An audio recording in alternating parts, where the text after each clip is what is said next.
I want you to just imagine something very simple for a second. Imagine I'm holding a quarter in my hand, right? And I flip it high into the air. Okay, I'm picturing it. So while that coin is spinning, just a blurring silver disc against the ceiling lights, what is its actual state? I mean, is it heads or is it tails? Well, common sense, like our everyday intuition, tells us that the answer is already determined. The coin has a definite physical reality. Exactly. It's tumbling through the air, and at any given microsecond, it is facing a certain way. We don't know what it is yet because our eyes aren't fast enough to track it. Right, our biological hardware is just too slow. Yeah. But if we had, like, a supercomputer hooked up to high-speed cameras, and if we knew the exact force of my thumb, the air resistance in the room, even the microcurrents of the HVAC system, We could calculate exactly how that coin would land before it ever even hit your palm. spot on. In that scenario, uncertainty doesn't actually exist in the coin itself. The uncertainty is entirely in our heads. It's just a lack of information. And that really is the foundation of how we experience the entire macroscopic world. We just assume that reality is completely solid, completely defined, and our ignorance is literally the only thing standing in the way of perfect prediction. But, and this is where it gets wild, what if I told you that when you zoom in, when you leave the world of tumbling quarters and enter the absolute foundation of reality itself, the quantum world, that entire assumption just completely disintegrates? It really does. It falls apart entirely. Right. What if the universe isn't just a giant, predictable clockwork machine, and uncertainty isn't just a human failing?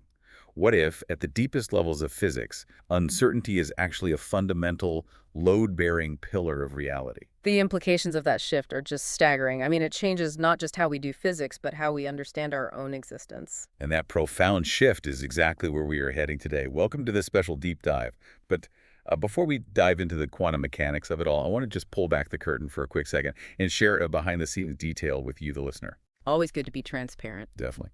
So the voices you are hearing right now, my voice and my co-host's voice, are actually generated by artificial intelligence. But here is the really crucial part. Every single ounce of content, the research, the argumentation, and the entire conceptual journey we are about to take, it all comes directly from a human author. A vital distinction to make, yeah. The delivery mechanism is synthetic, but the intellect, the curiosity, and the philosophical synthesis driving this conversation are entirely human. A human researcher who spent years exploring the deep, intricate relationships between science, faith, doubt, and human growth. Now, to catch you up, this deep dive is actually the fourth part of an ongoing conceptual journey we've been taking. It's a massive arc we've been building. It really is. And hey, if you haven't heard the first three, don't worry, you'll still be able to track with us today. But just to give you the landscape, in part one, we explored the limits of science. We didn't do that to tear science down, but, to understand what it actually can and cannot do as a tool for understanding reality. Right, setting the boundaries. Exactly. Then in part two, we took a pretty hard left into the realms of faith, doubt, and the hiddenness of God, asking why the universe doesn't just, hand us absolute, undeniable proof of the divine. Which is a heavy question. Super heavy. And then in part three, we examined liberal democracy. We looked at it not as some perfect utopian system, but as an environment specifically designed to foster freedom, responsibility, and human maturation. All of which brings us perfectly to today's grand synthesis. We're taking the physical, the philosophical, and the human and just weaving them all together. Yes. So today's topic is titled, When the Universe Refuses to Divide. And our central thesis is something that might sound deeply counterintuitive, especially in a world that just craves absolute answers. We are arguing that uncertainty is not just a problem to be solved. It's not merely an obstacle. Right, it's not a glitch in the matrix or a frustrating lack of knowledge. Uncertainty is actually one of the deepest sources of knowledge we possess. And our mission for this deep dive is to trace that exact idea through the history of human thought and scientific discovery. We are going to travel from the historical, solid physics of Aristotle and Isaac Newton straight into the mind-bending, almost hallucinatory world of quantum entanglement. I cannot wait for the entanglement stuff. It gets weird. We are going to look at actual physical experiments that break our everyday logic. And ultimately, we are going to discover why the universe's stubborn refusal to be perfectly mechanically predictable might just be the very physical framework that allows human freedom to exist in the first place. I am so ready for this. Yeah. But to really grasp why uncertainty is so powerful and, frankly, so liberating today, We have to look back at how absolutely terrified of it we used to be. I mean, for centuries, human beings treated the unknown like an enemy. It was a dragon on the edge of the map. Exactly. Let's trace that timeline. How did we historically view the concept of uncertainty? Well, historically, we viewed it as a sign of weakness, an epistemological flaw. If we go all the way back to antiquity, to someone like Aristotle, the prevailing view was that nature itself is inherently meaningful. Like it have a purpose. Right, it is purposeful, teleological. The problem wasn't nature, the problem was our capacity to comprehend it. Aristotle believed human knowledge was graded on a scale. There were things we could know with absolute crystalline certainty, like mathematics, geometry, or formal logic. 2 plus 2 is always 4. Always. And then there were things we only knew as probabilities, like the weather, agricultural yields, or human behavior. So, in that worldview, the universe is perfectly solid and exact. Our eyes are just blurry. It's like looking at a perfectly sharp photograph through a pair of really smudged glasses. The photo itself isn't blurry, you just need to clean your lenses. That is a very apt metaphor. The underlying assumption was that with enough time, enough logic, and enough observation, we could eventually wipe the lenses completely clean. And then we move into the scientific revolution, the modern era, and we get these intellectual titans. Galileo, Descartes, Newton. Yes. And they decided they were going to clean those glasses once and for all using a very specific cloth. Mathematics. Exactly. Galileo famously declared that the book of nature is written in the language of mathematics. And then Isaac Newton comes along and essentially proves it to the world. He publishes his Principia Mathematica, showing that the exact same mathematical equations describing an apple falling from a branch in an English orchard. Also describe the majestic orbits of the planets in the solar system. Precisely. The heavens and the earth obey the exact same rules. It's just hard to overstate what a monumental intellectual earthquake that was. Suddenly, the universe wasn't this mysterious, purposeful organism filled with spirits or divine whims. It was a machine. A giant, predictable, perfectly synchronized clockwork mechanism. And in a clockwork machine, there is zero room for maybe. None at all. The gears turn exactly as they must. Force equals mass times acceleration. Every action has an equal and opposite reaction. The universe became a place of absolute, rigid determinism. Which brings to mind the ultimate fantasy of this era. Whenever I think of classical clockwork physics, I immediately think of Laplace's demon. Ah, yes. Pierre-Simon Laplace, writing in the early 19th century, he articulated the logical endpoint of Newton's universe. I want to spend a minute on this because it is such a wild, all-encompassing thought experiment.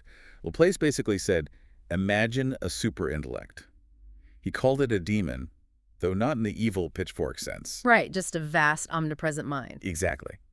He said if this intellect knew the exact position and the exact velocity of every single atom in the entire universe right at this very millisecond, and if it understood all the physical forces acting upon them. This demon could crunch the numbers and perfectly predict the entire future of the cosmos. The future would hold no surprises. Every eclipse, every storm, every birth, every death, it's all already mathematically guaranteed. And it goes backward, too. The demon could perfectly reconstruct the entire past. Nothing would be hidden. It's the ultimate fantasy of total control.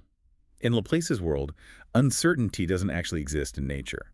It is purely 100% a lack of information. Okay. To go back to my coin flip analogy from earlier, to Laplace's demon, a coin flip isn't random. The demon sees the thumb force, the air molecules, the gravity, and knows before it even leaves my hand that it will be tails. This paradigm held incredible sway over the human imagination for a very long time, and you can see why. It is deeply comforting, on an existential level, to believe that underneath the chaos and tragedy of daily life, there is an ironclad mathematical destiny playing out. It's very safe. It is. But as we move to the 19th and 20th centuries, reality throws a massive curveball at the clockwork universe. Okay, let's get into the breakdown. Yeah. Because the clockwork starts to jam. Or, well, at the very least, scientists realized there were just way too many gears to count. Right. The first major crack in the classical facade came from the fields of thermodynamics and statistical mechanics. We are talking about physicists like Ludwig Boltzmann and James Clerk Maxwell. This is the era of the Industrial Revolution, the age of steam engines. So they were intensely studying gases to make these engines more efficient, right? Exactly. Now, a gas is made of molecules, and according to Newton's rules, each one of those molecules is a tiny billiard ball following strict mechanical laws. So Laplace's demon could track them all. The demon could, but we are not demons. We simply do not have the computational power nor the measuring tools to track 10 to the 23rd power of molecules bouncing around in a single piston. The sheer volume of data is unimaginably vast. So what do Maxwell and Boltzmann do? I mean, they can't calculate every ball. Do they just guess? No, they invent statistical mechanics. They realize that while they cannot know what one specific individual molecule is doing at any given moment, they can calculate the average behavior of the whole massive group. Oh, I see. By using probability and statistics, they can derive macroscopic properties like temperature, pressure, and volume. Temperature, for instance, is really just the average kinetic energy of all those microscopic billiard balls. Let me make sure I'm categorizing this correctly in my head. At this point in history, this is still what philosophers would call epistemic uncertainty, right? Right. The universe itself is still exact. That gas molecules are still hitting each other like perfect, deterministic little spheres. We're just using statistics as a tool because our human calculators aren't big enough to do the real math. Your categorization is flawless. The world, in their view, might still be perfectly exact, but we just can't track it all. It was a practical concession to human limitation, not a philosophical surrender of the clockwork universe. They still believed in the gears. They just admitted there were too many to see. But then, right around the dawn of the 20th century, the classical world doesn't just get complicated, it fundamentally breaks. Enter the quantum revolution. The transition was born out of crisis. Physicists were looking at phenomena that classical Newtonian physics and Maxwell's electromagnetism simply could not explain. There was the ultraviolet catastrophe related to black body radiation, there was the photoelectric effect, and perhaps most pressingly, there was the problem of the stability of the atom itself. Wait, why was the atom unstable in classical physics? If it's a clockwork machine, shouldn't an electron just orbit the nucleus like a planet orbits the sun? That was the planetary model, yeah, but it had a fatal flaw. According to classical electromagnetism, an accelerating charged particle emits radiation. It loses energy. Okay. An electron orbiting a nucleus is constantly changing direction, which means it is constantly accelerating. Therefore, it should constantly be radiating its energy away, spiraling inward, and crashing into the nucleus in a tiny fraction of a second. Which means matter, as we know it, shouldn't exist. You, me, the microphones, the Earth, we should all just collapse into microscopic blips instantly. That seems like a pretty significant oversight for classical physics. A glaring existential oversight, yes. So, to solve these paradoxes, scientists like Max Planck, Albert Einstein, and Niels Bohr had to introduce an incredibly radical idea: the quantum. The quantum jump. Right. The revolutionary concept was that energy isn't a smooth, continuous flow like water pouring from a hose. At the deepest level, energy comes in distinct, indivisible packets, little discrete chunks or bullets of energy. So you can have one quantum of energy or two, but you can't have 1.5. Exactly. And this leads us to the physicist who really truly threw a wrench into the gears of Laplace's demon, Werner Heisenberg. Heisenberg and his famous uncertainty principle. 1927, I think. Yeah. This feels like the exact moment the paradigm shifts from epistemic uncertainty, or ignorance, to ontological uncertainty, meaning uncertainty built into the very fabric of reality itself. It is the defining moment. Yeah. And it is crucial that we dismantle the most common misconception about this principle. Let's do it, because I think a lot of people hear uncertain principle and they immediately think of the observer effect. You do. They think it just means scientists are clumsy. Like, oh, I want to look at an electron, so I shine a light on it. But bouncing a photon of light off the electron is like hitting a marble with a bowling ball. The physical impact knocks the electron off course, so now I don't know where it is. That analogy is taught in classrooms all over the world, but it fundamentally misrepresents Heisenberg's actual discovery. The clumsy observer analogy implies that the electron actually had a precise position and a precise momentum before we looked at it, and our heavy-handed measurement just messed it up. It implies the information was there, but we broke it. Right, which is wrong. Let me push back then. Because if light doesn't knock it off course, well, what is Heisenberg actually saying? Why can't I know where the electron is and how fast it's moving? He is saying something far more profound and strange. The uncertainty principle is a fundamental mathematical structure of reality itself. Mathematically, it states that the uncertainty in position multiplied by the uncertainty in momentum must always be greater than or equal to a tiny number called Planck's constant divided by 4 pi. Okay, translate the math into reality for me. It means that before a measurement is made, A particle simply does not possess a precisely defined classical position and momentum simultaneously. It is not that we are bad at measuring. It is that those two properties do not exist in a sharply defined state at the same time.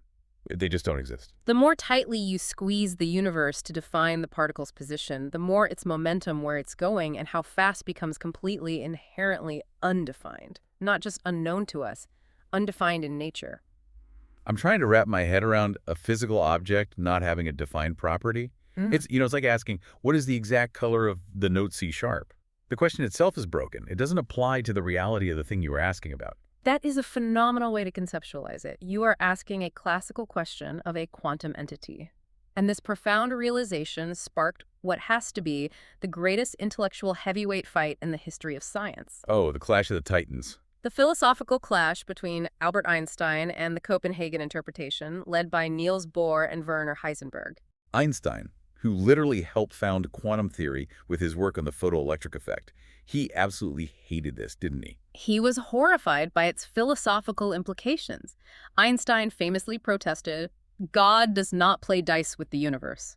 He absolutely rejected the idea of fundamental randomness or inherent blurriness. Because it breaks the clockwork. Exactly. He believed in local realism. He argued that if quantum mechanics only gave us probabilities, it must mean the theory itself was incomplete. There must be deeper gears in the clockwork that we just couldn't see yet. He wanted Laplace's demon back. Right. He wanted the solid universe back, where the moon is definitively there whether you are looking at it or not. He desperately wanted to preserve a universe that existed objectively in a definite state, regardless of measurement or observation. But Bohr and Heisenberg argued forcefully that we have to let go of our classical prejudices. Reality itself at the subatomic level is simply different from our macroscopic assumptions. So the math works, but it's just describing something alien. The mathematics of quantum mechanics works perfectly, yes. But it describes a reality of probabilities, waves, and potentiality, not solid billiard balls. Okay, I have to stop you here. I am putting myself in the listener's shoes right now. Yeah. If you tell me that the fundamental building blocks of the universe, the electrons, the quarks, the literal foundation of everything I'm touching, the chair I'm sitting on right now, are fundamentally blurry and undefined, how do we ever claim to know anything objectively? That's the big question. All right. If the foundation of the house is made of maybe, isn't every scientific fact just a glorified guess? Has science just thrown its hands up and surrendered? I am thrilled you asked that because it transitions us directly into our second major concept. Your pushback relies on a very specific and very common assumption. Which is? The assumption that for science to be objective and true, it has to provide a perfect, one-to-one, high-definition replica of absolute reality. Well, yeah. Isn't that the goal? Finding the absolute truth? It is the goal to get closer to the truth, yes. But if reality at the bottom is probabilistic, if the universe refuses to be neatly divided into solid little boxes, then all human knowledge, every scientific theory we have ever created, is an approximation. It is a model. The map is not the territory. A brilliant phrase coined by the philosopher Alfred Korzybski. A scientific model is a simplified, mathematically graspable representation of reality. It is a map. It is not nature itself. So it's a tool. When a physicist writes a long, complex equation on a chalkboard, that equation isn't screaming, "This is absolute reality in all its infinite, messy complexity." The equation is humbly saying, if we describe the world using these specific parameters and intentionally ignore certain other complex things, this model will help us predict phenomena with a very high degree of accuracy. It's like we are building a really good sketch of a person. We shouldn't confuse the charcoal lines on the paper for the living, breathing human being sitting in front of us. Let's look at some tangible examples of incredibly useful models that are, technically speaking, false or incomplete. Let's return to the battle of gravity. Isaac Newton versus Albert Einstein. Newton's model of gravity views it as an instantaneous attractive force pulling massive objects together across an empty void. The apple falls because the Earth actively pulls it down. And that model is spectacularly successful. We literally used Newton's equations to calculate the orbital trajectories that sent Apollo astronauts to the moon and brought them back safely. Wow. But then Einstein comes along centuries later with general relativity, and he proves that gravity isn't actually a pulling force at all. It is the curvature of space-time itself. Massive objects warp the four-dimensional fabric of space, and the apple falls because it is following the natural curves in that warped fabric. So wait, if Einstein proved gravity is warped space-time, does that mean Newton was just wrong? Should we go into universities and throw all the Newtonian physics textbooks in the incinerator? Not at all. Newton isn't wrong in the context of our daily macroscopic lives. His model is just a limited approximation. If you are designing a suspension bridge, or calculating the arc of an artillery shell, or dropping an apple, Newton's model works perfectly. The math is much simpler, and the predictions are more than accurate enough for the task. You don't need relativity to build a bridge. Exactly. You only need Einstein's significantly more complex mathematical model when you were dealing with extreme gravity, like orbiting black holes, or when you need incredible, staggering precision. Like the GPS satellites orbiting Earth. I read somewhere that if they didn't account for Einstein's time dilation, because time moves slightly faster further away from Earth's gravity, our phone maps would drift by miles every single day. An excellent example. Newton's map gets you to the moon. Einstein's map keeps your Uber from driving into a lake. Both are maps. Neither is the absolute territory. Let me throw another example at you to see if I'm tracking this. I remember sweating over the ideal gas law in high school chemistry. PV equals nRT. Pressure times volume equals the number of moles times the gas, constant times temperature. The quintessential scientific model. But looking back, it's totally fake, right? The ideal gas law assumes that the particles in a gas are infinitesimally small, that they have zero physical volume of their own, and that they never, ever interact or exert force on each other. They just bounce around perfectly elastically. And as you rightly intuit, no such ideal gas exists anywhere in the physical universe. Every atom, no matter how small, takes up some amount of space. And they all exert slight electromagnetic forces on each other when they pass by. So why did my chemistry teacher make me memorize it if it describes a fake universe? Because despite describing a fiction, the model is highly predictive. If you want to know how the pressure in your car tire is going to drop when a winter blizzard hits, the ideal gas law gives you a fantastic approximation. That's good enough. The fact that it is a simplification, the fact that it deliberately ignores the messy reality of atomic volume and van der Waals forces, is precisely what makes it a usable tool for the human mind. If you tried to calculate the tire pressure by mapping the individual forces of every single atom, you'd never get an answer. Okay, this brings up a massive philosophical dilemma. If all our theories, from Newton to chemistry to quantum mechanics, are just models, just maps, how do we deal with that psychologically? Doesn't that invite a kind of chaotic relativism where nothing is true? Philosophers of science generally categorize our reactions to this dilemma into three distinct stances. The first stance is naive realism.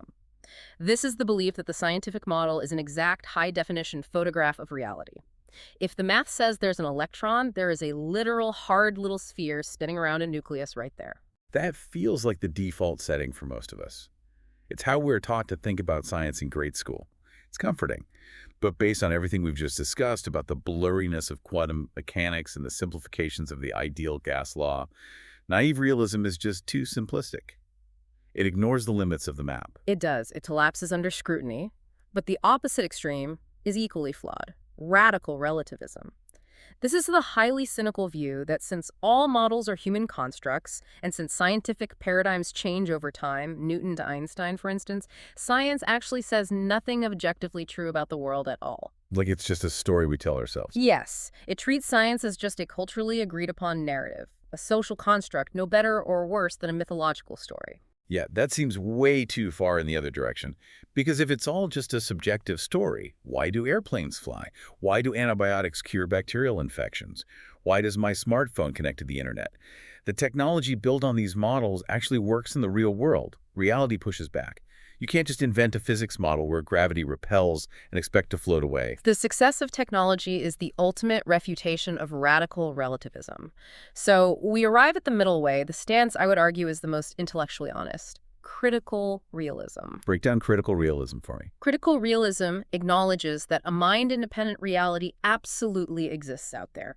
We aren't just imagining the universe, the territory is real. However, it also acknowledges that human beings only ever interact with and understand that reality through our models, our concepts, and our necessary idealizations. Our maps. Yes, our models are not reality, but they capture real structural relationships within that reality. They are approximations that we continually refine, test, and improve against the pushback of the physical world. You know, it reminds me of a subway map. Think about the iconic map of the London Underground or the New York subway system.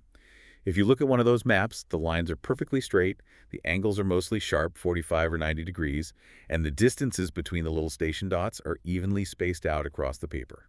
It is aesthetically pleasing and mathematically neat. But geographically, it is a complete lie. The real tunnels twist and turn like worms, they curve around ancient underground rivers and foundational bedrock, and the stations are wildly varying distances apart. So why do we use it? Because if the transit authority printed a perfectly geographically accurate map with all the messy twists and turns, overlaid with the actual topography of the city streets and buildings above ground, it would be an absolute nightmare to read. You'd be staring at a bowl of colorful spaghetti. Its inaccuracy, its massive simplification and idealization is exactly what makes it useful to you. That's a great point. When you are standing on the platform, you don't need to know the exact curvature of the tunnel. You just need to know which train to get on and where to transfer to get to your destination. Objectivity in this sense doesn't mean owning the absolute unvarnished truth of every atom. It means having a map that reliably, consistently, and safely gets you to your destination. I love that analogy. The subway map is still accountable to reality. If the map puts Oxford Circus on the wrong colored line, you get lost and you know the map is wrong. Reality pushes back. But the map abstracts away everything that isn't necessary for the task of navigation. Critical realism treats scientific models the exact same way. We must have the humility to realize we are holding a map, not holding the city itself. Okay, let's connect this back to the physics. If our models are just maps, doing their best to navigate us through the world, what happens when our classical map of a perfectly deterministic Laplacian clockwork universe completely breaks down? That brings us to the historical tension between the two great ideals of physics. You have Camp 1, which we've discussed, the Einsteinian Laplacian hope that the world is fully mathematically parameterizable. Everything can be defined. There is no room for maybe. The map can perfectly describe the territory. And Camp 2? Camp 2, arising from quantum mechanics, suggests that the world contains fundamental, insurmountable boundaries to our classical descriptions. Let me pause you because I want to make sure I don't fall into a trap here. Hmm. Does the victory of quantum mechanics in Camp 2 mean that the universe is just chaotic? Does it mean mathematics failed and we just throw our hands up and say it's all mystical magic? It is vital we avoid that trap. Quantum mechanics did not destroy mathematics. In fact, quantum mechanics is arguably the most precise, rigorously tested mathematical theory in human history. Its theoretical predictions match experimental data to an astonishing number of decimal places. Wait, really? Absolutely. It didn't destroy mathematical order. It destroyed the classical idea of deterministic order. Okay, distinguish those two for me. What is the difference between mathematical order and deterministic order? In the classical deterministic world of Newton, the math calculates the exact single path of a physical object. You input the force, the angle, the mass, and the math tells you exactly where the cannonball will land. In the quantum world, the math is still flawless, but it calculates a different kind of entity entirely. A wave function. And the wave function does what? The wave function does not give you a single path. It gives you the exact, precise probabilities of many different possible outcomes. So the math is perfect, but the thing the math is describing is inherently probabilistic. Let's use an analogy. It's like knowing the exact mathematically perfect rules of a casino game, like craps. You can calculate the precise odds of rolling a 7. You know the house edge down to a fraction of a percent. The system is entirely rational, mathematical, and predictable over time. But you still cannot predict the outcome of the very next individual roll of the dice. And Einstein, as we discussed, hated this. He held out hope that this probabilistic nature was just a sign that our quantum map was incomplete. He thought there must be hidden variables. Yes. Secret properties the particles possessed all along that determine the outcome, we just couldn't see them yet. He thought the casino was rigged, essentially. Did anyone ever figure out if he was right? Did we find the hidden variables? Einstein tried, mostly through conceptual thought experiments, but in the 1960s, an Irish physicist named John Bell came up with a brilliant mathematical theorem, Bell's theorem, which provided a way to actually physically test Einstein's hope, and the subsequent experiments over decades proved Einstein wrong. So no hidden variables. The hidden variables he hoped for, at least the kind that obey the speed of light and local realism, do not exist. The world is deeply rational, but it is a probabilistic rationality. It is not a clockwork machine. Einstein's intense discomfort with all this probability brings us to his absolute biggest headache, the thing he famously called spooky action at a distance. If the universe isn't a clockwork machine of bumping gears, how do separate parts of it interact? I'm talking about quantum entanglement. Yes. The phenomenon that forces us to question what space and separation even mean. When I try to picture entanglement, this idea that a wave function instantly connects two things across the universe, I have to ask a weird historical question. Does this suggest the existence of a new ether? That is a very tempting historical parallel to draw. Right. Because in the 19th century, before Einstein, scientists couldn't imagine light traveling through empty nothingness. So they believed space was filled with the luminiferous ether, a magical, invisible fluid that allowed light waves to propagate, just like air allows sound to travel. Which relativity disproved. Einstein's relativity killed the ether, yeah. But now, with quantum mechanics and entangled particles communicating instantly, doesn't it feel like we've accidentally reinvented an invisible string connecting everything? A new quantum ether? I see exactly why you'd make that connection, but we have to be very careful. Empty space is indeed dead. The classical idea of a complete vacuum, a stage where absolutely nothing exists, is gone, replaced by seething quantum fields and vacuum fluctuations. But entanglement is not a new ether. Why not? The 19th century ether was supposed to be an absolute reference frame, a physical medium that you could measure your speed against. Relativity definitively proved that doesn't exist. Entanglement is something even stranger than an invisible fluid. Okay, I am going to need you to explain this to me like I am a very curious but very confused layman. What exactly is non-locality? How does entanglement actually work? Let's imagine you have two particles, say two electrons. They interact in a specific way in a laboratory and they become entangled. They now share a single quantum state. Now you carefully separate them. You send one electron to a lab in New York and the other to a lab in Tokyo. Okay, New York and Tokyo. Yeah. Got it. According to quantum mechanics, those two particles are no longer independent entities. If the scientist in New York measures their electron, like let's say they measure its quantum spin, and find it pointing up, the electron in Tokyo will instantaneously snap into a corresponding state, let's say down. Instantly. No matter the distance. Instantly, faster than the speed of light. Well, wait. I thought Einstein's whole thing with relativity is that nothing can travel faster than the speed of light. If New York and Tokyo are acting instantly, aren't they sending a signal faster than light? And if they are communicating without a signal, doesn't that require some physical, invisible string connecting them? How can Tokyo know what New York did without a message being sent? You have just hit on the crux of the spooky action. It feels like a paradox. But here's the crucial detail that saves Einstein's theory of relativity from collapsing. You cannot use this entanglement to send information faster than light. Why not? If I'm the scientist in New York, can't I just force my electron to be up so Tokyo automatically gets down? And we use that like a super fast Morse code? Up, down, up to spell hello. No, because you cannot force your electron into a specific state. When you measure your particle in New York, the result you get is fundamentally random. It's a quantum coin flip.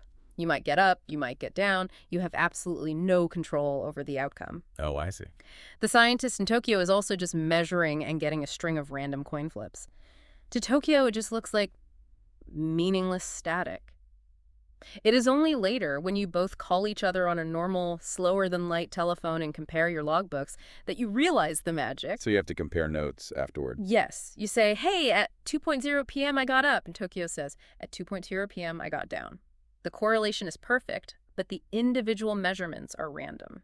Because you can't control the outcome, no information was transmitted in the moment. Okay, I understand why we can't build a faster-than-light telephone. But my brain still desperately wants a mechanism.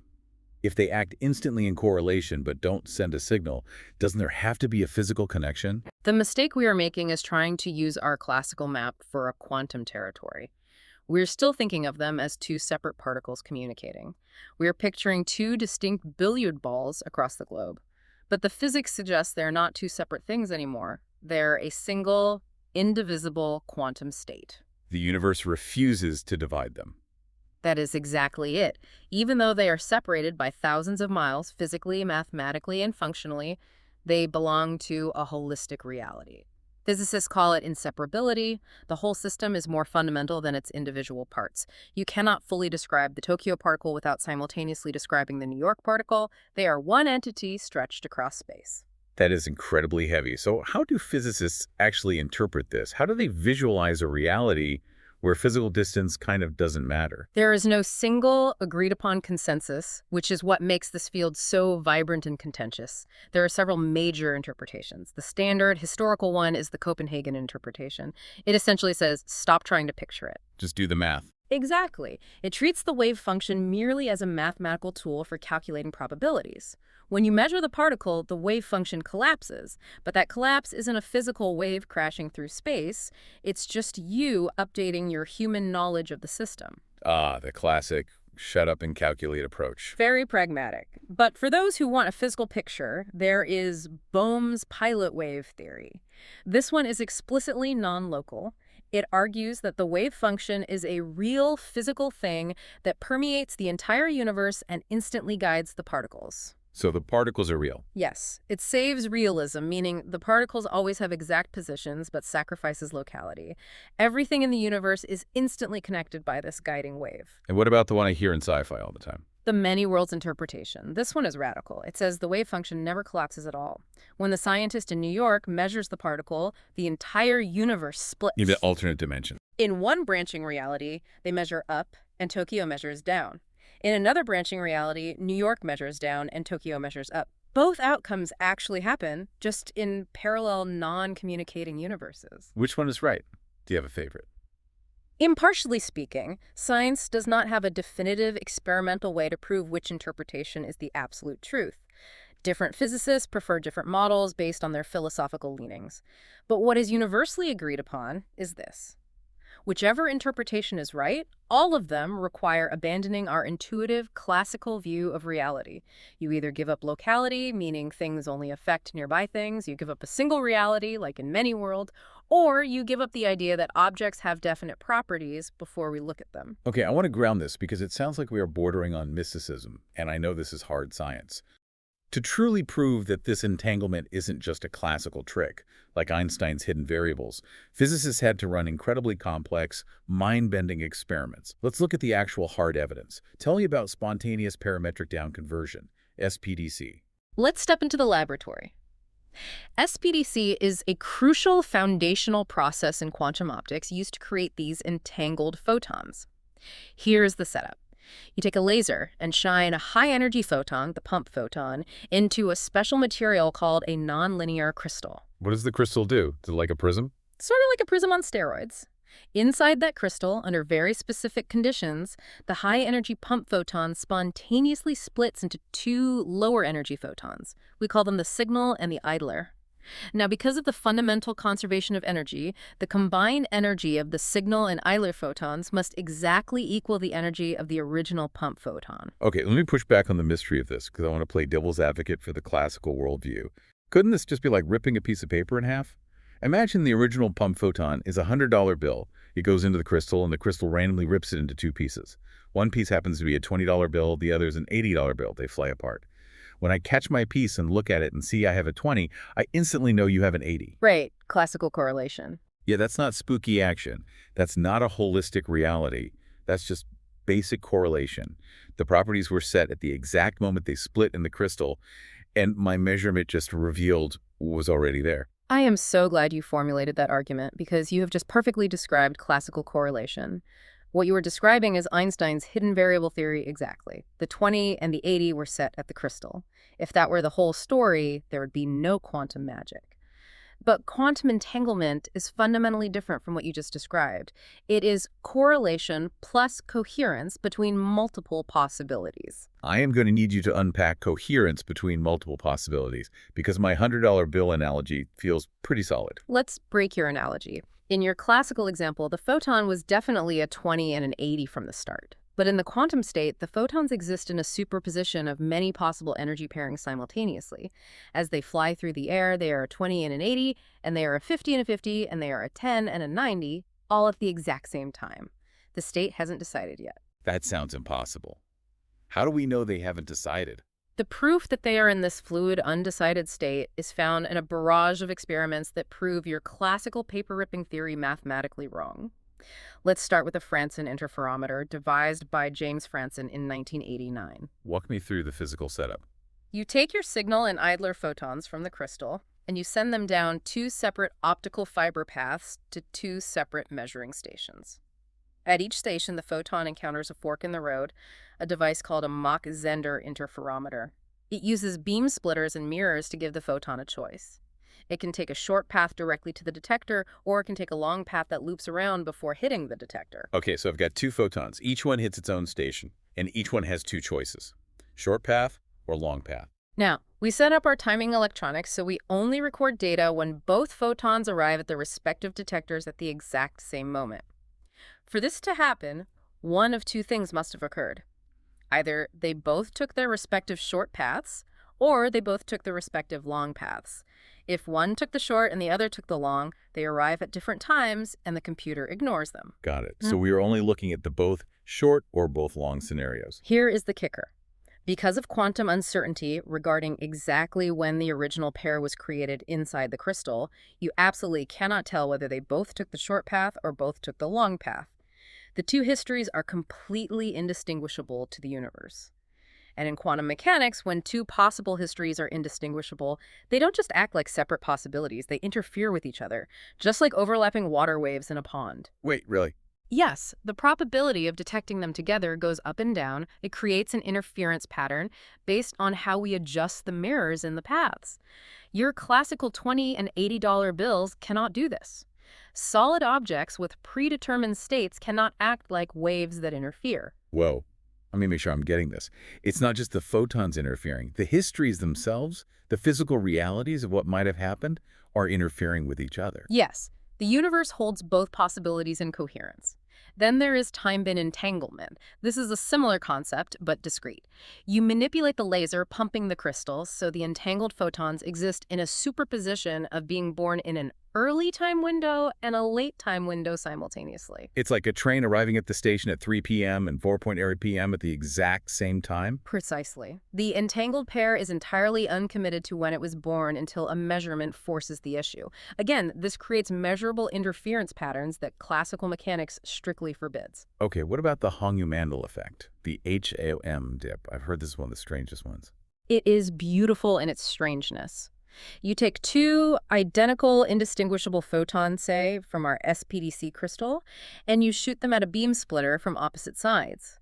A beam splitter is essentially a half-silvered mirror. So a photon hitting it has a 50-50 chance of passing straight through or bouncing off. Now imagine two classical billiard balls hitting this mirror from opposite sides.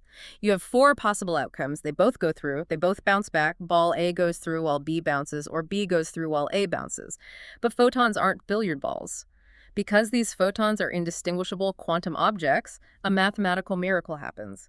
The probability waves of the scenarios where they exit separately perfectly cancel each other out. It's like a wave peak meeting a wave trough in the ocean. The water goes flat.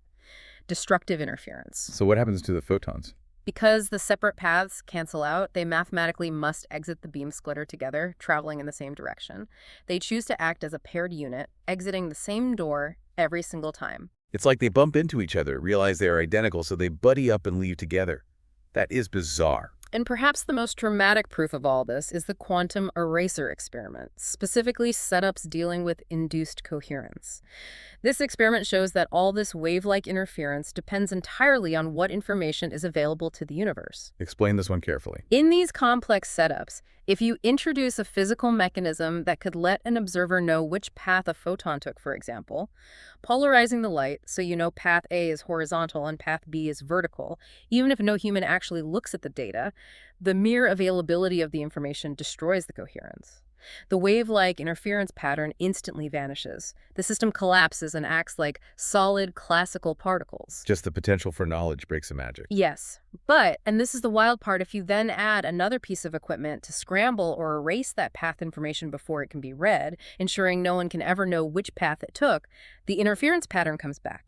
The particles revert to behaving like a wave of possibilities. Well, erasing the knowledge of the path brings the quantum weirdness back. That sounds like time travel. It challenges our very notion of causality. It proves definitively that the entanglement isn't just two objects with hidden properties. It is a holistic system where the physical reality of the outcome is inextricably linked to the information present in the entire setup. I need an analogy to synthesize this because my brain is melting slightly. Let's try an orchestra. Classical correlation, my $100 bill ripping analogy, is like having two envelopes with the numbers 7 and 3. You open one, you know the other. It's boring. Very pedestrian. Quantum entanglement is like two musicians in different cities and two separate recording studios. They're playing a piece of music, but we are recording their audio tracks entirely separately. If you listen to the recording of musician A in New York all by itself, it just sounds like chaotic random noise, dissonant screeching. That represents the random measurement you get when you look at one half of an entangled system. And if you listen to musician B in Tokyo by themselves, their track also sounds like completely random noise. But if you take those two tracks, lay them on top of each other, and press play, suddenly a perfect, incredibly complex harmony emerges, a symphony that literally did not exist on either individual track. The harmony doesn't belong to musician A, it doesn't belong to musician B. The harmony belongs exclusively to the system. That is a phenomenal analogy. The coherence, the beauty of the physics, only exists in the joint state.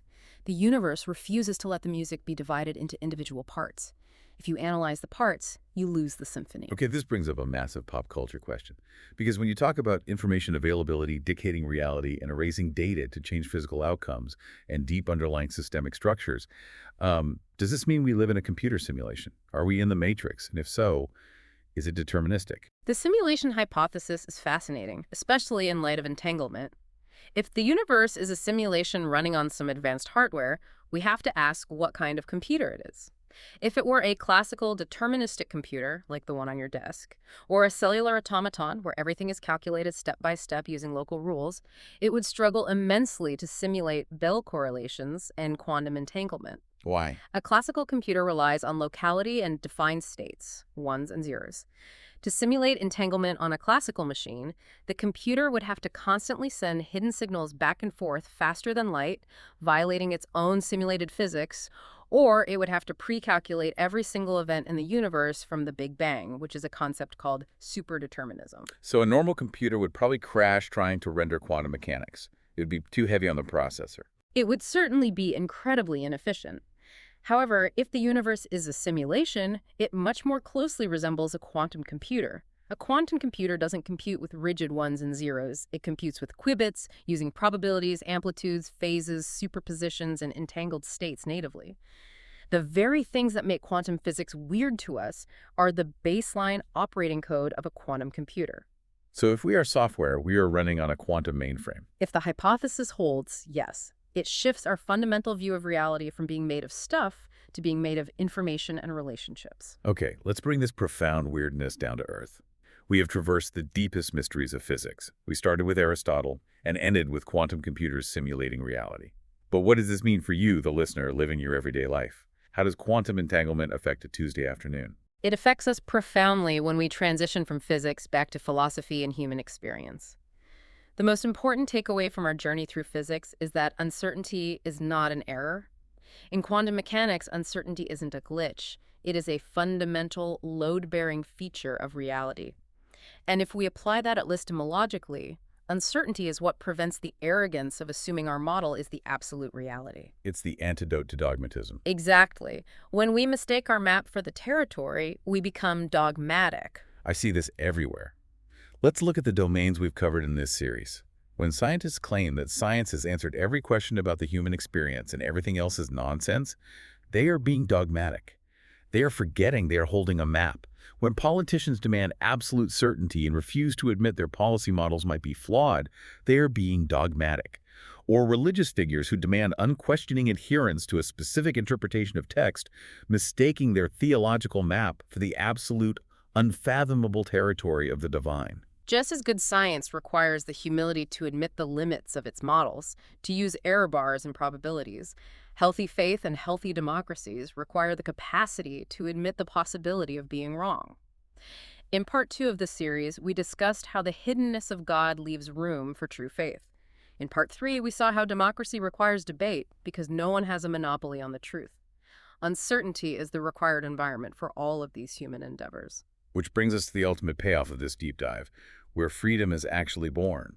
Because if Laplace's demon was right, if we lived in that perfectly deterministic clockwork universe of Newton and Einstein's hopes, human freedom would be a complete illusion, wouldn't it? It would.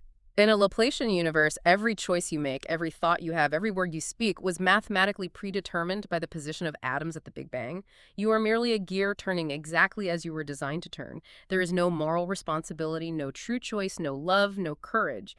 All of those require a future that is not yet written. So the breakdown of the classical world, the fact that physics gets blurry at the bottom, is actually a rescue mission for our humanity. I believe so. Now, to be clear, quantum uncertainty doesn't directly cause free will.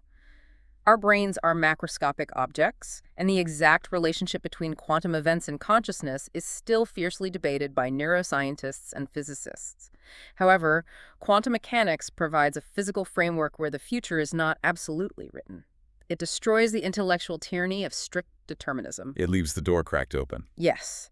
By proving that reality at its base is probabilistic, that the universe contains genuine potential and not just pre-calculated outcomes, uncertainty provides the space where honesty, true trust, and freedom can actually exist. It means your choices matter because the universe isn't finished yet. Wow. Let's wrap this up.